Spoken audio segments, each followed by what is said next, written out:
ایک دفعہ میرا جماعت المسلمین سے کوئی بحث ہو رہی تھی, انہوں نے کہا یہ جو امام حنیفہ نے نکالا ہے مسئلہ حنفیوں نے کہ 1 درہم جو ہے نا, جو ہتھیلی کی کھائی, اس کے بقدر نجاست جب تک اتنی نہیں پھیلے گی تو کپڑا ناپاک نہیں ہوگا, اس سے کم نجاست کیا ہے, پاک ہے. 1-2 قطرے اگر پیشاب کے شلوار پہ لگ گئے تو وہ نماز ہو جائے گی. یہ کہاں سے نکالا ہے؟ اور وہ بڑا پروپیگنڈا کر رہے تھے, جماعت المسلمین کے تھے, یہ کہاں سے نکالا؟ قرآن میں تو آتا ہے وَثِيَابَكَ فَطَهِّرْ, اپنے کپڑوں کو پاک رکھیں, بار بار ہے نا قرآن میں. الطہارۃ شطر الایمان, اور لا يقبل اللہ الصلاۃ بغیر طہور, حدیث میں تو آتا ہے طہارت کے بغیر نماز قبول ہی نہیں ہوتی. اور یہ کہاں سے نکال دیا 2 قطرے پاک ہیں, یعنی 2 قطرے لگے ہوئے ہوں, تھوڑی سی نجاست لگی ہوئی ہو تو نماز کیا ہو جائے گی, ہو جائے گی.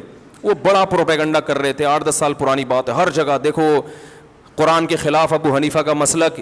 حنفی لوگ امام ابو حنیفہ کی اندھی تقلید کرتے ہیں اور قرآن حدیث کو چھوڑ دیتے ہیں. قرآن میں تو کہیں نہیں ہے, تو وہ مجھے کہیں ہم چلے گئے, ان کی کوئی کمبختی تھی یا کیا تھا واللہ عالم. تو میں نے ان سے عرض کیا, میں نے کہا دیکھیں آپ قرآن میں جہاں یہ آتا ہے نا اپنے کپڑوں کو پاک رکھیں, قرآن میں یہ بھی آتا ہے ما جعل علیکم فی الدین من حرج, اللہ نے تمہارے دین میں ذرا بھی تنگی, ذرا بھی کا ترجمہ بھی جو گرامر جانتا ہے وہ کہے گا. من حرجن کا مطلب یہ نہیں کہ اللہ نے تنگی نہیں رکھی, من یہ بھی تاکید کے لیے اور تنوین بھی تقلیل کے لیے, من حرجن ذرا بھی تنگی نہیں رکھی ہے. میں نے کہا ایک حدیث. دوسری بات یہ کہ صحابہ کرام جب استنجا کیا کرتے تھے تو سب کے پاس پانی میسر نہیں تھا, ڈھیلوں سے استنجا ہوا کرتا تھا. جو لوگ پانی سے استنجا کرتے تھے قرآن نے ان کی تعریف کی ہے اس زمانے میں نا, کہ پانی سے استنجا کر رہے ہیں, قرآن نے تعریف کی, صفائی پسند لوگ ہیں. صحابہ میں اکثریت اس لیے کہ ایسے واش روم نہیں تھے, عرب میں تو پانی کا حصول بہت مشکل تھا. یہ بات تو حدیث سے ثابت ہے کہ نبی صلی اللہ علیہ وسلم نے فرمایا جو استنجا کرنا چاہتا ہے 3 ڈھیلوں سے استنجا کرے, صحیح ہے نا. تو میں نے کہا ڈھیلے سے جب استنجا کرے گا, جو حدیث سے صحیح حدیث سے ثابت ہے, جس کو آپ بھی مانتے ہو میں بھی مانتا ہوں کہ پانی سے استنجا ضروری نہیں ہے, تو ڈھیلے سے جب استنجا کرے گا تو نجاست اپنی جگہ سے مکمل صاف نہیں ہوتی.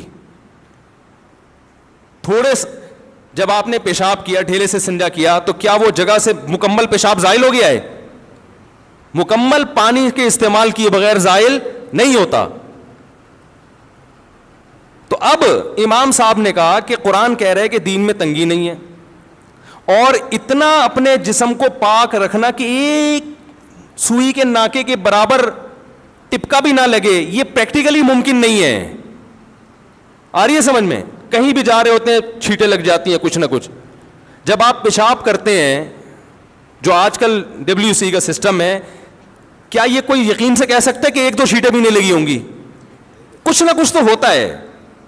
تو میں نے کہا اب وہ کچھ مقدار تو بہرحال مستثنی کرنی پڑے گی جو خاطر میں نہیں ہے.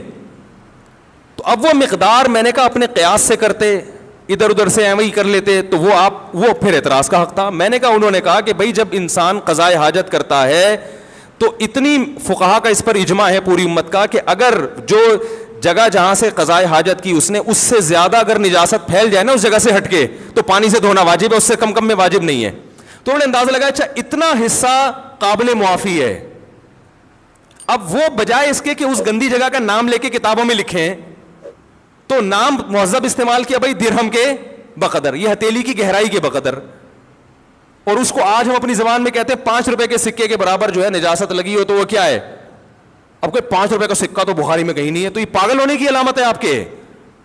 آپ مدرسے میں بیٹھ کے پراپر علم حاصل کرو تو آپ کو 5 کے سکے بھی نظر آئیں گے اور 10 کے نوٹ بھی نظر آئیں گے انشاءاللہ. آئی بات سمجھے؟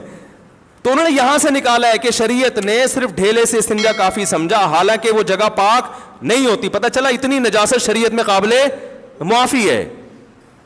تو اس کی تعبیر مہذب انداز سے کہ بھائی ہتھیلی کی گہرائی کے بقدر, یا یہ کہ درہم اتنا سا سکہ ہوا کرتا تھا اس کے بقدر. تو میں نے کہا آپ بتا دو, اگر یہ دلیل غلط ہے تو پھر آپ بتا دو کتنی نجاست, تھوڑی نجاست معاف ہے, یہ تو پوری امت کا اجماع ہے. اور یہ تو آپ جب تنہائی میں بیٹھ کے غور کرو گے نا, آپ بولو گے بھائی ایسا نہیں ہو سکتا کہ ایک چھینٹا بھی نہ پڑے, ٹھیک ہے نا. آپ بھی کہو گے یار یہ تو نہیں ہو سکتا, ناممکن ہے. تو آپ بھی کچھ نہ کچھ مقدار کو معاف کراؤ گے. میں نے کہا ہم فتویٰ اس کے خلاف دے دیتے ہیں کہ بھائی 1 درہم والی جو انہوں نے مثال دی ہے کہ 1 درہم نجاست لگ جائے تو وہ غلط ہے, تو آپ جو پھر وہ مقدار بتاؤ گے قرآن و حدیث کی روشنی میں, ہم اس پہ فتویٰ دے دیں گے انشاءاللہ. نہ آپ بتاتے ہو, نہ ابو حنیفہ کے بتائے ہوئے کو صحیح قرار دیتے ہو, اس کا مطلب ہے کہ آپ صرف انگلی توڑنے کے لیے پیدا ہوئے ہو. صحیح ہے نا. امت کے دلوں میں شکوک و شبہات, وسوسے, فرقواریت, امت کو لڑوانا, اس کے علاوہ آپ کا دنیا میں کوئی کام نہیں ہے. تو ایسے درجنوں مثالیں ہیں, درجنوں. یہ تو میں نے چند دی ہیں, تو اس لیے اس پروپیگنڈے سے متاثر ہونے کی چندہ ضرورت نہیں ہے. سمجھ رہے ہو, ہر فقیہ کا اپنا اصول ہے. سب سے پہلے قرآن کو, پھر ایک اور مثال دے کے بس آگے چلتا ہوں.